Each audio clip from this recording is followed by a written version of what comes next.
Alright, let's begin with our first topic, scalars. A scalar is the simplest building block in linear algebra. It's just a single number. But don't let its simplicity fool you. Scalars play a crucial role in every machine learning model. Let's look at the machine learning definition. A scalar is a single number that represents a quantity. In ML, scalars are used for parameters, loss values, learning rates, and biases. These are the knobs we turn to tune our models. In terms of notation, we write a scalar as a lowercase letter, like a, and we say it belongs to the set of real numbers, which we denote with a fancy r. So when you see a belongs to n quad, it simply means a is a real number. It could be 3.14, negative 42, 0.001, or any other number you can think of. Let me give you an intuitive understanding of what a scalar is and why it matters. A scalar is just a single number. That's it. It's the simplest piece of information you can have.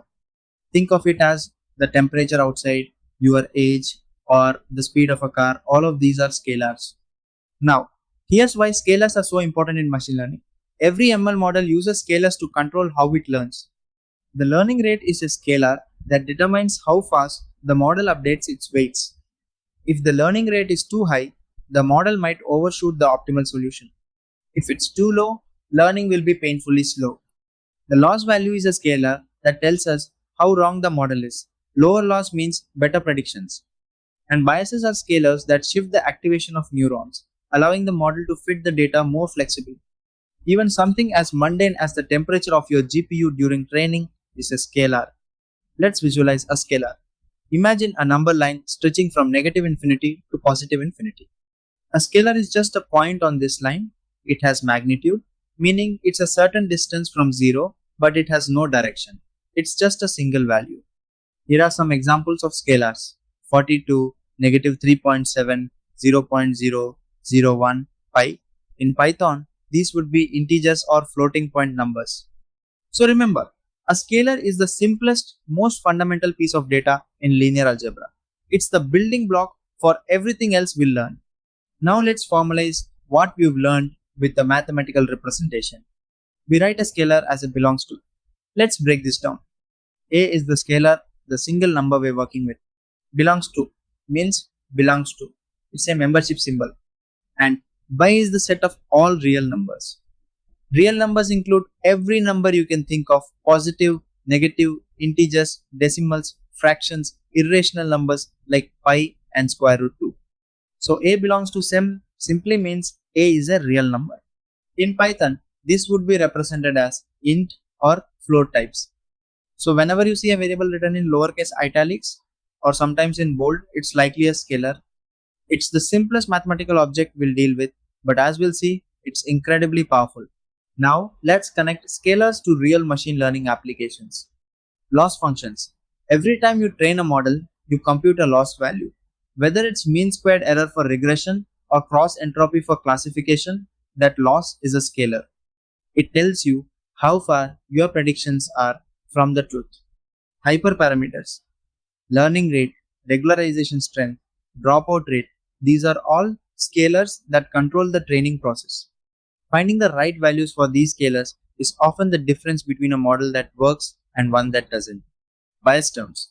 In neural networks, each neuron has a bias scalar. This bias shifts the activation function, allowing the network to learn more complex patterns. Without biases, many neural networks would be severely limited in what they can represent. Metrics: accuracy, precision, recall. F, one score each, is a scalar that evaluates model performance. These scalars help us compare different models and decide which one to deploy. Here's a key insight. Every weight update in gradient descent involves multiplying a gradient vector by a scalar learning rate. That scalar determines how big a step we take toward the minimum of the loss function. So scalars aren't just simple numbers, they're the control knobs that let us guide the learning process. Let's make this concrete by looking at real AI products that use scalars. ChatGPT. When you use ChatGPT, there's a parameter called temperature. This is a scalar that controls randomness in text generation. A high temperature means more creative, diverse outputs. A low temperature means more focused, deterministic responses. This single scalar dramatically changes the personality of the AI. Face ID on iPhones. When Face ID scans your face, it computes a confidence score. This scalar determines whether the face matches the stored embedding. If the score is above a threshold, you're authenticated. If it's below, you're not. Spotify. Every song has a danceability score. This is a scalar derived from audio features like tempo, rhythm, and beat strength. It's used in playlists and recommendations. Self driving cars. When a self driving car detects a pedestrian, it computes a probability, a scalar between 0 and 1, that the object is actually a person. This scalar is used for safety decisions like braking or swerving. So, scalars are everywhere in AI. They might be simple, but they make critical decisions. Let's summarize what we've learned about scalars. 1. A scalar is a single number, the simplest data type in linear algebra. 2. Scalars control learning. Learning rates, loss values, and biases are all scalars. 3. Every ML model uses scalars from hyperparameters to evaluation metrics. 4. The notation is A belongs to the set of real numbers. For the AI engineer, think of scalars as the knobs you turn to tune your model. They are simple, but they have profound effects on performance.